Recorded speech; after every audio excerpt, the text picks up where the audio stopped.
D'où viendra l'Antichrist selon la Bible?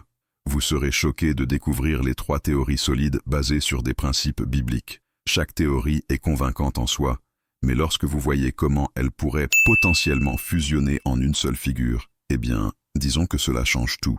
Numéro 1. L'origine romano-européenne. La première théorie provient de l'une des prophéties les plus détaillées de toute la Bible et a été la vision dominante parmi les spécialistes de la prophétie pendant des siècles.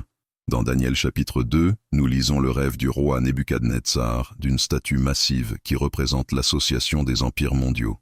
Écoutez attentivement cette description. Daniel 2.30 et 2.33. Maintenant, c'est ici que cela devient absolument fascinant.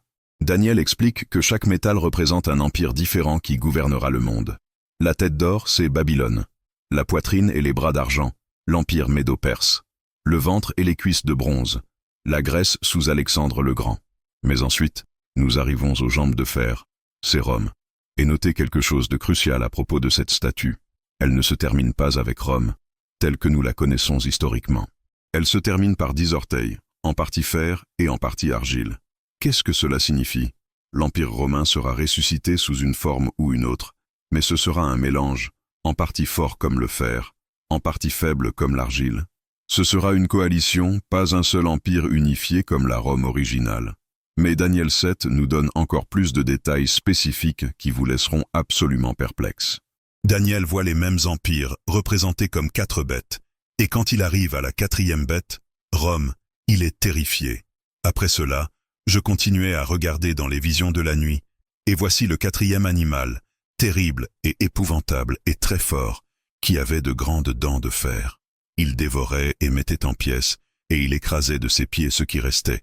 Il était différent de tous les animaux qui parurent avant lui, et il avait 10 cornes. Daniel 7.7. 10 cornes, tout comme les 10 orteils. Mais alors Daniel voit quelque chose qui change tout. Tandis que je considérais les cornes, voici qu'une autre petite corne monta parmi elles, devant laquelle 3 des premières cornes furent arrachées. Et voici que cette corne avait des yeux, comme des yeux d'homme, et une bouche qui parlait de grandes choses.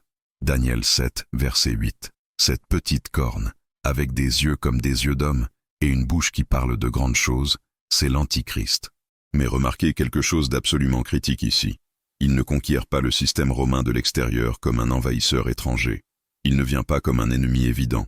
Il émerge de l'intérieur de la confédération romaine de 10 nations. Et voici ce qui rend cette théorie si convaincante. Lorsque vous regardez l'Europe moderne, l'Union européenne compte actuellement 27 États membres, mais de nombreux spécialistes de la prophétie croient que nous verrons un groupe central de 10 nations qui formeront le noyau prophétique de cet empire romain ressuscité. Certains pointent vers l'union de l'Europe occidentale, d'autres vers diverses alliances militaires ou économiques européennes qui pourraient évoluer vers cette confédération de 10 nations. Pensez-y un instant. Si cette théorie est correcte, l'Antichrist ne sera pas un dictateur évident qui prend le pouvoir par conquête militaire. Il ne sera pas le méchant stéréotypé que nous pouvons facilement identifier et rejeter. Il sera un leader politique européen légitime qui s'élèvera par des processus démocratiques normaux. Il sera élu, il ne conquérera pas. On lui fera confiance, on ne le craindra pas. Il fera partie du système que nous reconnaissons déjà comme une gouvernance internationale légitime. Des spécialistes comme John F. Walvoord, G. Dwight Pentecost et Tim LaHaye soutiennent depuis des décennies que cet antichrist européen sera un maître politique qui comprend comment travailler au sein des structures de pouvoir existantes. Il parlera le langage de la démocratie, des droits de l'homme et de la coopération internationale. Lorsque les gens se rendront compte de son véritable programme, il aura déjà consolidé le pouvoir par des moyens complètement légaux. Mais cela devient encore plus intrigant. La prophétie dit qu'il soumettra 3 des 10 rois, non pas conquérir mais soumettre. Cela suggère une manœuvre politique, une pression économique ou une coercition diplomatique plutôt qu'une action militaire. Il n'est pas seulement un conquérant, c'est un stratège brillant qui sait neutraliser l'opposition sans passer pour l'agresseur. Mais attendez, car certains spécialistes regardent les mêmes écritures et voient dans quelque chose de complètement différent. Et si nous avions regardé dans la mauvaise direction depuis le début? Numéro 2. L'origine moyen-orientale ou islamique. C'est là que les choses deviennent vraiment intéressantes et pourquoi certains des spécialistes de la prophétie les plus respectés ont complètement reconsidéré la vision européenne traditionnelle. Lorsque l'Empire romain est tombé en 476 après J.C., il n'a pas simplement disparu. En fait, il s'était divisé en 2 parties des siècles auparavant. L'Empire romain d'Occident, centré à Rome, s'est effondré sous les invasions barbares. Mais l'Empire romain d'Orient, que nous appelons l'Empire byzantin, a continué pendant 1000 ans de plus, avec sa capitale à Constantinople. Maintenant, voici le détail qui change absolument tout. Cet Empire romain d'Orient, qui a duré jusqu'en 1453, englobait une grande partie de ce que nous appelons maintenant le Moyen-Orient, la Turquie actuelle, la Syrie, l'Irak, la Jordanie, des parties de l'Arabie saoudite, l'Égypte. Tout cela a été territoire romain pendant plus d'un millénaire. Mais attendez, cela devient encore plus fascinant. Lorsque nous lisons dans Daniel 9, 26, à propos du peuple du prince qui viendra, qui détruira Jérusalem et le temple, nous supposons automatiquement que cela fait référence aux Romains, qui ont détruit Jérusalem en 70 après J.C. Et c'est exact, c'étaient des légions romaines. Mais voici le détail historique que la plupart des gens manquent. Ces légions romaines étaient largement composées de troupes auxiliaires syriennes et arabes, et non de soldats italiens. L'historien Tacite rapporte que les 5e et 10e légions, qui ont en fait effectué la destruction de Jérusalem, étaient principalement recrutés en Syrie et dans les régions environnantes. Par conséquent, le peuple qui a littéralement accompli la prophétie de Daniel de détruire la ville et le sanctuaire était du Moyen-Orient, pas européen. Si l'Antichrist vient du peuple qui a détruit Jérusalem, cela ne pointerait-il pas vers une origine moyen-orientale plutôt qu'européenne? Maintenant, c'est là que cette théorie devient absolument époustouflante. Dans l'eschatologie islamique, il y a une figure appelée le Mahdi, un leader prophétique que les musulmans croient, qui apparaîtra dans les derniers jours. Et les parallèles avec la prophétie biblique sur l'Antichrist sont absolument frappants. Selon la tradition islamique, le Mahdi unifiera tout le monde musulman sous sa direction, établira la justice mondiale, éliminera l'oppression, gouvernera depuis Jérusalem, accomplira des signes miraculeux qui prouvent son appel divin. Cela vous est familier? Certains spécialistes comme Joel Richardson, Ed Schubert et Mark Hitchcock soutiennent que l'Antichrist biblique et le Mahdi islamique sont la même personne, un leader moyen-oriental charismatique qui unifiera le monde islamique et utilisera ensuite cette plateforme pour tromper le reste du monde. Pensez à la situation géopolitique actuelle. Il y a près de 2 milliards de musulmans dans le monde, répartis dans des dizaines de nations. Ils attendent le Mahdi, tout comme les chrétiens surveillant l'Antichrist. Et si le plan de Satan était de donner les deux dans la même personne? Et si l'Antichrist émergeait du monde islamique avec des prétentions d'être le Mahdi, mais avec suffisamment de crédibilité internationale pour attirer également l'Occident séculier? Mais il y a encore une troisième théorie qui est peut-être la plus choquante de toutes. Et si l'Antichrist n'avait pas seulement besoin de tromper les chrétiens et les musulmans? Et si sa cible la plus importante était le peuple juif lui-même? Numéro 3. La théorie de la lignée juive de la tribu de Dan. Cette troisième théorie va absolument vous surprendre et pourrait être la plus troublante de toutes car elle frappe le plus près de ceux qui pensent qu'ils ne seraient jamais trompés. Et si l'Antichrist venait de l'intérieur du peuple juif lui-même? Permettez-moi de commencer par quelque chose qui devrait immédiatement attirer votre attention. Ouvrez votre Bible à Apocalypse 7, où Jean énumère les 144 000 serviteurs de Dieu, scellés de chaque tribu d'Israël. Ce n'est pas juste une liste occasionnelle. C'est la protection de Dieu des derniers jours pour son peuple choisi. Comptons-le ensemble. Il y a 12 noms, n'est-ce pas? Mais attendez, Israël avait 12 tribus, et une manque à cette liste. Dan. La tribu de Dan est complètement et ostensiblement absente de la protection de Dieu dans les temps de la fin. Pourquoi Dieu laisserait-il de côté une tribu entière? Pourquoi Dan serait-elle choisie parmi les 144 000 qui sont scellés contre les jugements de la période de la tribulation? Ce n'est pas un accident. Ce n'est pas un oubli. C'est une omission délibérée qui exige une explication. Revenons au début à la bénédiction prophétique de Jacob sur ses 12 fils dans Genèse 49. Quand Jacob arrive à Dan, il dit quelque chose qui devrait vous donner des frissons.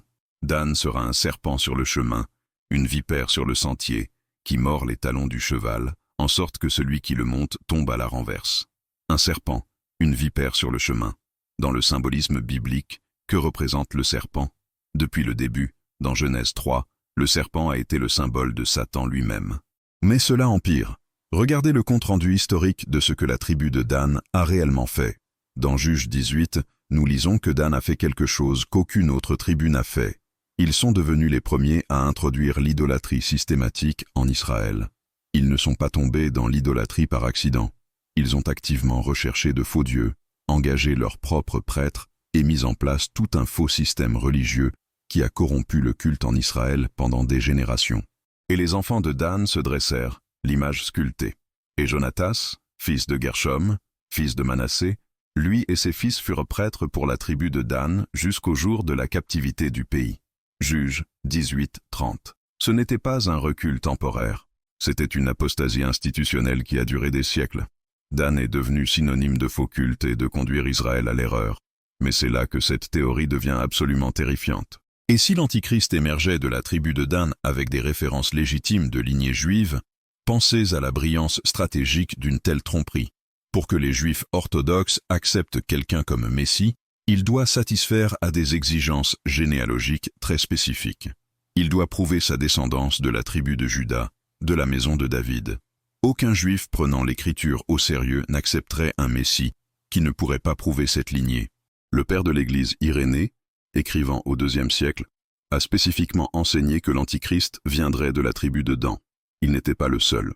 Cette opinion a été soutenue par de nombreux premiers spécialistes chrétiens qui avaient des liens directs avec la tradition apostolique. Et il y a un autre détail troublant dans 1 Roi 12, 25 et 30. Nous lisons que Jéroboam a érigé des veaux d'or pour l'adoration et où il en a placé un, à Dan.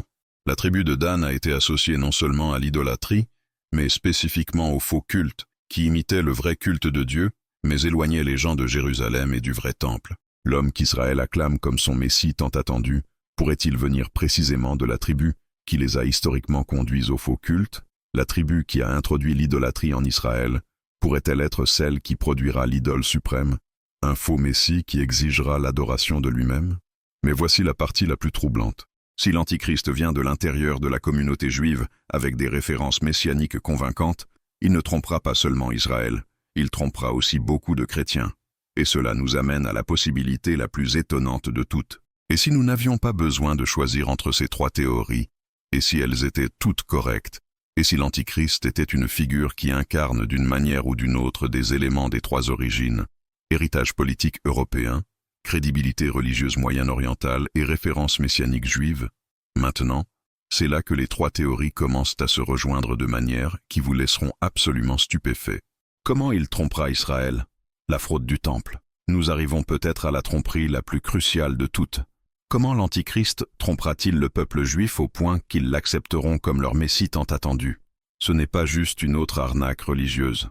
C'est le point culminant d'une attente de 2000 ans, l'accomplissement des espoirs les plus profonds d'Israël et la clé qui ouvre sa voie à la domination mondiale. Voici ce que la plupart des gens ne comprennent pas au sujet des attentes messianiques juives, et pourquoi cette tromperie sera d'une efficacité dévastatrice.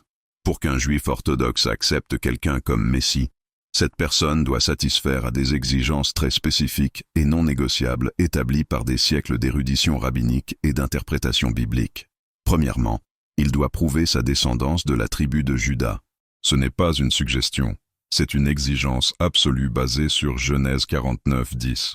Le sceptre ne s'éloignera point de Juda, ni le législateur d'entre ses pieds, jusqu'à ce que vienne Silo, et que les peuples lui obéissent. Personne en dehors de la tribu de Juda ne peut légitimement prétendre être le Messie. Deuxièmement, il doit être de la maison de David. Ésaïe 11, 1 déclare « Puis un rameau sortira du tronc d'Isaïe, et un rejeton naîtra de ses racines. » Isaïe était le père de David. Ainsi, le Messie doit tracer sa lignée directement jusqu'au roi David lui-même. Troisièmement, il doit être capable de reconstruire le temple et de restaurer le système sacrificiel. Cette attente est basée sur des passages comme Ézéchiel 37, 26, 28. « Je ferai avec eux une alliance de paix. Ce sera une alliance éternelle. Je les établirai, je les multiplierai, et je mettrai mon sanctuaire au milieu d'eux pour toujours. Ma demeure sera aussi sur eux. » Quatrièmement, il doit apporter la paix à Israël et établir Jérusalem comme le centre du gouvernement mondial. Les rabbins pointent vers Ésaïe 2, 4. « Il jugera entre les nations, et il sera l'arbitre d'un grand nombre de peuples. De leurs épées, ils forgeront des socs, et de leurs lances des serpes. Une nation ne lèvera plus l'épée contre une autre, et l'on n'apprendra plus la guerre. » Ce ne sont pas des points théologiques mineurs qui peuvent être ignorés. Ce sont des exigences fondamentales et décisives que tout prétendant messianique juif doit satisfaire. La question est, comment l'Antichrist pourrait-il satisfaire à cette exigence s'il est le trompeur suprême? La réponse réside dans la sophistication de sa tromperie et dans l'attente juive désespérée. Le véritable test sera sa capacité à rendre possible la reconstruction du troisième temple. Et ici, les événements actuels deviennent absolument fascinants. Aujourd'hui, à Jérusalem, il existe des organisations qui se préparent activement à la reconstruction du temple. L'Institut du Temple a recréé des dizaines d'ustensiles et d'instruments nécessaires au culte du temple. Ils tissent les vêtements sacerdotaux selon les spécifications bibliques. Ils ont identifié et formé des hommes de la tribu de Lévi qui pourraient servir de prêtres. Ils sont même allés jusqu'à créer des génisses rousses qui pourraient être utilisées dans les rituels de purification requis, avant que le culte du temple ne puisse reprendre. L'organisation Ateret Kohanim travaille depuis des décennies pour établir une présence juive dans la vieille ville de Jérusalem, aussi près que possible du mont du Temple. Ils ont acheté des propriétés, établi des synagogues et créé une communauté de juifs pratiquants qui pourraient soutenir la reconstruction du temple. Certains groupes sont allés jusqu'à créer des plans architecturaux détaillés pour le troisième temple, basés sur des descriptions bibliques et des interprétations rabbiniques. Ils ont calculé les mesures exactes, dessiné le plan et préparé tout sauf la construction elle-même. Il ne manque que la volonté politique et la situation de sécurité qui rendraient possible la reconstruction du temple. Et c'est précisément là que les compétences politiques de l'Antichrist entreront en jeu. Daniel 9:27a nous donne le mécanisme exact qu'il utilisera. Il fera une alliance forte avec plusieurs pour une semaine. Et au milieu de la semaine, il fera cesser le sacrifice et l'offrande. Et sur l'aile des abominations viendra le dévastateur, et cela jusqu'à la consommation. Il confirmera une alliance, un traité de paix pour une semaine. Dans la prophétie biblique, cela fait référence à une semaine d'année, 7 ans. Dans la première moitié de cette période de 7 ans, 3 ans et demi, il ne permettra pas seulement, mais rendra activement possible la reconstruction du temple et la reprise du culte sacrificiel. Pensez à ce que cela signifie stratégiquement. Pendant 3 ans et demi, il sera le plus grand protecteur et allié d'Israël. Il fournira les garanties de sécurité qui rendront possible la reconstruction du temple. Il négociera les accords politiques qui permettront aux Juifs d'adorer sur le mont du temple. Il sera celui qui réalisera leurs rêves les plus profonds. Pouvez-vous imaginer la gratitude, le soulagement, la joie immense que ressentira le peuple juif? Pour la première fois en près de 2000 ans, ils pourront offrir des sacrifices dans le temple reconstruit. Ils pourront observer les fêtes bibliques telles qu'elles étaient initialement prévues. Ils verront la nuée de la gloire revenir au sein des saints. Ils croiront que l'ère messianique a enfin commencé. Mais il y a plus dans cette tromperie que de simplement permettre le culte du temple. L'Antichrist devra également satisfaire à l'attente d'apporter la paix à Israël et d'établir Jérusalem comme le centre du gouvernement mondial. Et ici, son génie politique sera le plus évident. Considérez la situation actuelle au Moyen-Orient. Israël est entouré d'ennemis qui ont juré de le détruire. Le peuple juif vit dans un état d'anxiété perpétuelle quant à sa survie. Maintenant, imaginez un leader émerger qui réussisse d'une manière ou d'une autre à résoudre tous ces conflits. Quelqu'un qui peut négocier un accord de paix global qui satisfasse les Israéliens et les Palestiniens. Quelqu'un qui peut neutraliser la menace iranienne sans conflit militaire. Quelqu'un qui peut convaincre le monde arabe d'accepter le droit d'Israël d'exister et même de prospérer. Ce ne serait pas seulement un succès politique, cela ressemblerait à une intervention miraculeuse. Lorsque les gens voient des problèmes impossibles soudainement résolus, lorsque des ennemis anciens deviennent des alliés, lorsque la menace d'anéantissement se transforme en promesse de prospérité, ils ne ressentent pas seulement de la gratitude, ils ont l'impression d'être témoins d'une intervention divine. Et si ce leader déplaçait également son siège à Jérusalem, l'établissant comme le centre de son autorité internationale, cela ne satisferait-il pas l'attente juive que Jérusalem devienne un pays? Cela ne satisferait-il pas l'attente juive selon laquelle Jérusalem deviendra la capitale du monde pendant l'ère messianique? Mais c'est là que la prophétie devient absolument effrayante. Jésus lui-même a mis en garde contre ce scénario exact dans Matthieu 24, 15-16. C'est pourquoi, lorsque vous verrez l'abomination de la désolation, dont a parlé le prophète Daniel, établie en lieu saint, que celui qui l'y comprenne, alors que ceux qui seront en Judée s'enfuient dans les montagnes. Au milieu du traité de 7 ans, après 3 ans et demi où il a été le protecteur et le facilitateur d'Israël, l'Antichrist commettra ce que Daniel appelle l'abomination de la désolation. Il entrera dans le lieu saint du temple reconstruit, se déclarera Dieu et exigera l'adoration. Paul décrit ce moment dans 2 Thessaloniciens 2, 3, 4. Que personne ne vous séduise d'aucune manière, car il faut que l'apostasie soit arrivée auparavant, et qu'on ait vu paraître l'homme du péché, le fils de la perdition, l'adversaire qui s'élève au-dessus de tout ce qu'on appelle Dieu ou de ce qu'on adore, jusqu'à s'asseoir dans le temple de Dieu, se proclamant lui-même Dieu.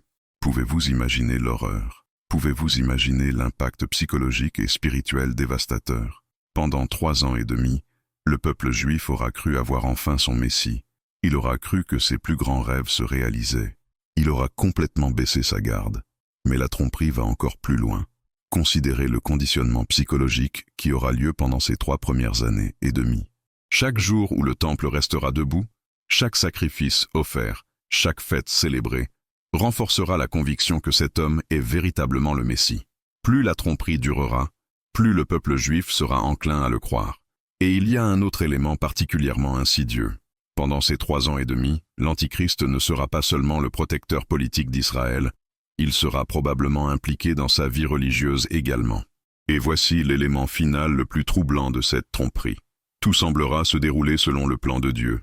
Le temple sera reconstruit selon les spécifications bibliques. Le système sacrificiel sera rétabli selon la loi de Moïse. Jérusalem deviendra le centre du gouvernement mondial, comme l'avaient prédit les prophètes. La paix viendra au Moyen-Orient, comme Ésaïe l'a prophétisé. Tout semblera accomplir parfaitement la prophétie biblique, jusqu'au moment où l'Antichrist révélera sa vraie nature et où la plus grande tromperie de l'histoire deviendra évidente. Pouvez-vous imaginer l'horreur?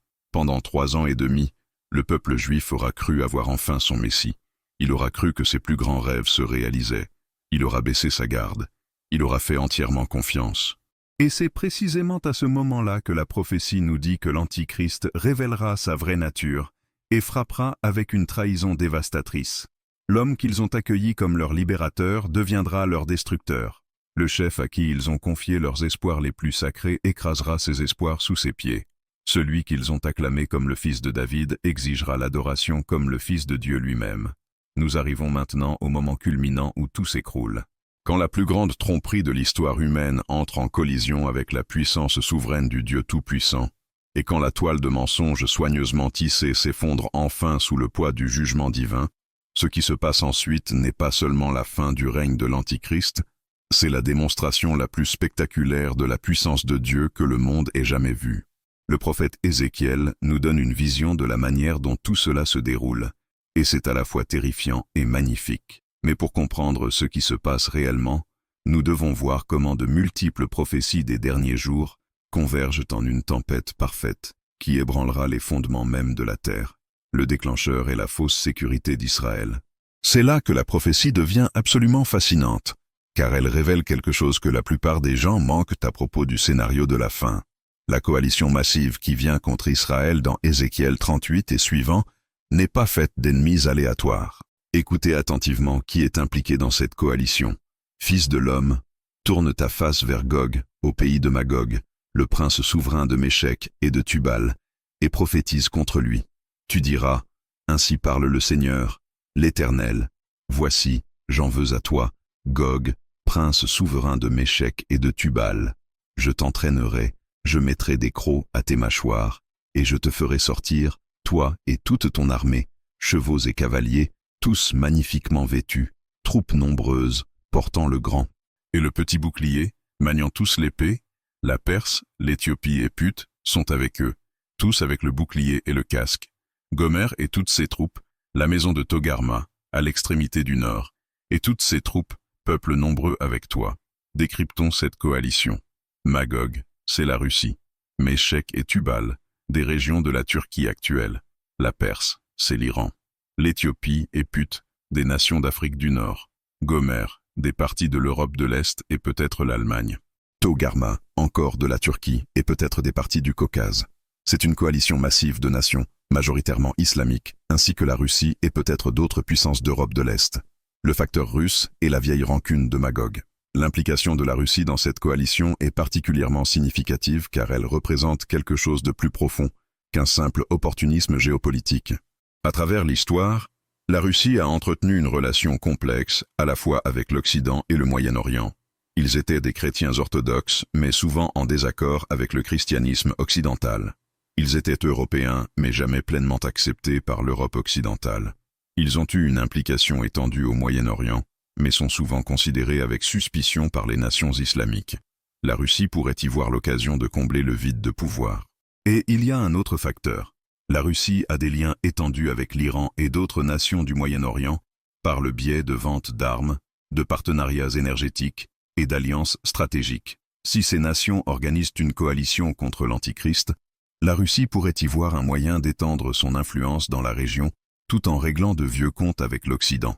Le moment de cette invasion est absolument crucial pour comprendre pourquoi elle sera initialement si dévastatrice. Ézéchiel insiste sur le fait que cette attaque survient lorsque Israël habite en sécurité, sans murailles ni portes. Il ne s'agit pas seulement de préparation physique, il s'agit de préparation psychologique et spirituelle. Lorsque cette coalition avancera finalement contre Israël, ce ne sera pas une campagne militaire conventionnelle. Selon la description d'Ézéchiel, ce sera un assaut massif et coordonné, venant de multiples directions, qui menace de submerger complètement Israël. Du nord, les forces russes et turques. De l'est, les forces iraniennes. Du sud, les forces africaines.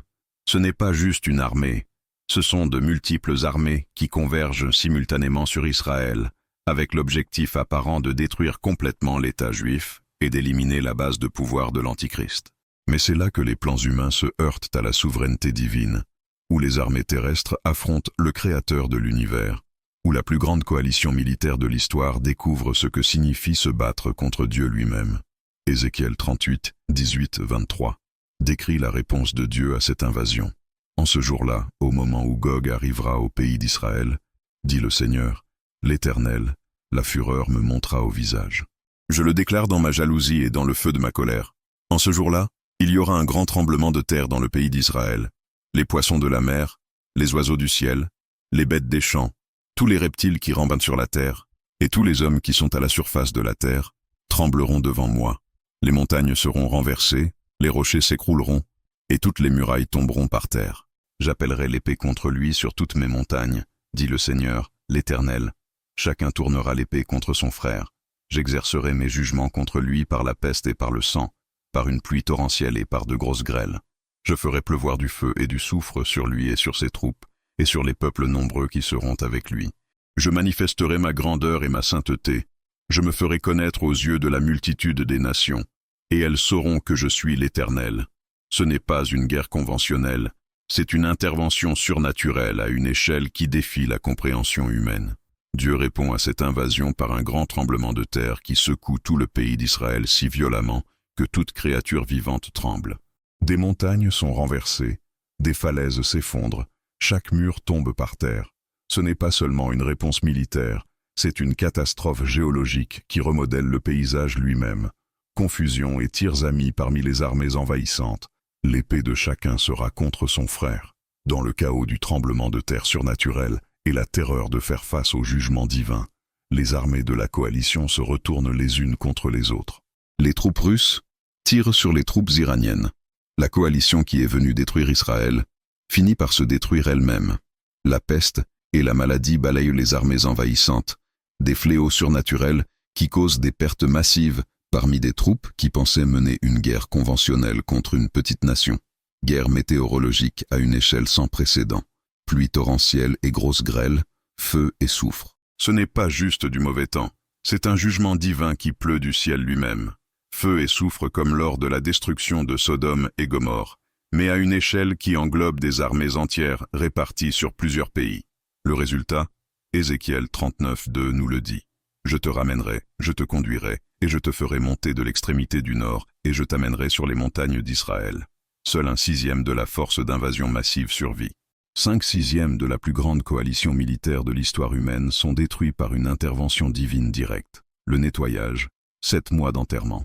Les conséquences de cette destruction surnaturelle sont si étendues qu'il faut 7 mois à Israël juste pour enterrer les cadavres. Ézéchiel 39:11-12 décrit le processus. En ce jour-là, j'ouvrirai à Gog un lieu qui lui servira de sépulcre en Israël, la vallée des voyageurs, à l'orient de la mer, et ce lieu obstruera le passage des voyageurs. C'est là qu'on enterrera Gog et toute sa multitude, et on appellera cette vallée la vallée de Hamon-Gog. La maison d'Israël les enterrera, afin de purifier le pays, pendant 7 mois. 7 mois d'opération d'enterrement continuelle. Pensez à ce que cela signifie. Il ne s'agit pas seulement de nettoyer après une bataille. Il s'agit de nettoyer après la destruction surnaturelle de millions de soldats de multiples nations. L'ampleur de la dévastation est si énorme qu'il faut la majeure partie d'une année juste pour gérer les cadavres. Et il y a un autre détail absolument fascinant. Il brûle les armes comme combustible pendant 7 ans. Ézéchiel 39, 9, 10. Alors, les habitants des villes d'Israël sortiront. Ils feront du feu avec les armes. Ils brûleront les boucliers et les petits boucliers, les arcs et les flèches, les javelots et les lances. Ils en feront du feu pendant 7 ans. Ils n'auront pas à prendre du bois dans les champs, ni à en couper dans les forêts, car c'est avec les armes qu'ils feront du feu. Ils dépouilleront ceux qui les ont dépouillés, et pilleront ceux qui les ont pillés, dit le Seigneur, l'Éternel. 7 ans à brûler des armes comme combustible, de l'équipement militaire suffisant pour alimenter une nation entière pendant 7 ans. Cela nous donne une idée de l'énormité de cette force d'invasion et de la façon dont elle a été complètement détruite. Mais la destruction de la coalition de Gog et Magog n'est pas seulement un événement régional. C'est un changement de donne mondiale qui modifie fondamentalement l'équilibre des pouvoirs dans le monde. Lorsque la Russie, l'Iran, la Turquie et de nombreuses autres nations perdent la majorité de leurs forces militaires en un seul événement surnaturel, les implications géopolitiques sont stupéfiantes. Premièrement, cela valide le Dieu d'Israël aux yeux du monde. Ézéchiel 38, 23 dit que Dieu fait cela afin qu'il se fasse connaître aux yeux de la multitude des nations, et qu'elles sachent qu'il est l'Éternel. Lorsque les gens voient une intervention surnaturelle à cette échelle, lorsqu'ils sont témoins d'un jugement divin qui défie toute explication naturelle, il devient impossible de maintenir des explications laïques de ce qui s'est passé. Ce qui suit est le rassemblement des armées restantes du monde pour la bataille finale, décrite dans Apocalypse 16, 13, 16. Et je vis sortir de la bouche du dragon, et de la bouche de la bête, et de la bouche du faux prophète, 3 esprits impurs, semblables à des grenouilles. Car ce sont des esprits de démons, qui font des prodiges, et qui vont vers les rois de toute la terre, afin de les rassembler pour le combat du grand jour du Dieu Tout-Puissant. Et ils les rassemblèrent dans le lieu appelé en hébreu Armageddon. La bataille finale, où toutes les forces militaires restantes sur terre se rassemblent pour une dernière tentative de maintenir la rébellion humaine contre Dieu.